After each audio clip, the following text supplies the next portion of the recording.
പ്രണയത്തിനായി അച്ഛനെയും അമ്മയും അടക്കം 7 പേരെ കൊലപ്പെടുത്തിയ 23കാരി. ഉത്തർപ്രദേശ് അംറോഹയിൽ നടന്ന ഒരു കൂട്ടക്കൊലയുടെ കഥയിലേക്ക്.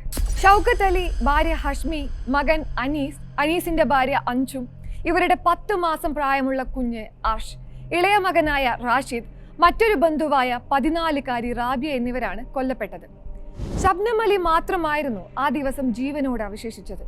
ഇംഗ്ലീഷിലും ജോഗ്രഫിയിലുമായി ഡബിൾ MA ബിരുദധാരി, പ്രൈമറി സ്കൂൾ അധ്യാപിക, എല്ലാവരെയും സഹായിക്കുന്ന സൗമ്യ സ്വഭാവി, അതായിരുന്നു നാട്ടുകാർക്ക് ഷബ്നം അലി. എന്നാൽ ഒരു രാത്രി പുലർന്നപ്പോൾ അവൾ കൊലപാതകിയായി. കാമുകനായ സലീമിനൊപ്പം ജീവിക്കാനായിരുന്നു സ്വന്തം കുടുംബത്തെ തന്നെ അവർ ഇല്ലാതാക്കിയതെന്നാണ് പോലീസ് കണ്ടെത്തിയത്. പഠാൻ വിഭാഗത്തിൽപ്പെട്ട ആളായിരുന്നു സലീം. സാമ്പത്തികമായും ജാതിപരമായും ഏറെ വ്യത്യാസമുണ്ടായിരുന്നയാൾ. അത്തരമൊരു ബന്ധം അംഗീകരിക്കാൻ ഷബ്നത്തിന്റെ പിതാവ് തയ്യാറായിരുന്നില്ല. ഇതാകാം അരുങ്കൊലയിലേക്ക് നയിച്ചത്.